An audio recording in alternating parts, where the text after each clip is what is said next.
এরকম কিভাবে হলো তো ভাই? রুকো যারা।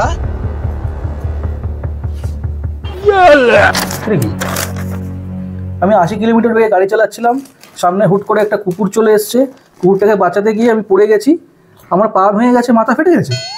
তো এটা তো তুই মুখেও বলতে পারতি। সবার করো। আবার এটা কি? প্রতিদিন 100 জন এসে এক প্রশ্ন করে, উত্তর দিতে দিতে আমার পা আর মাথার থেকে মুখ বেশি ব্যথা করে, তাই লিখে রেখেছি। তুই আমাদেরকে তো বুঝিয়ে দিলি, কিন্তু একটা মূর্খ লোক এলে কি করে বোঝাবি? अभी बता दे भाई, अभी बता दे। আমি 80 কিলোমিটার প্রতি ঘন্টা বেগে গাড়ি চালাচ্ছিলাম, সামনে একটা কুকুর চলে এসেছে, তাই আমি পড়ে গিয়ে পা ভেঙে গেছে আর মাথা ফেটে গেছে।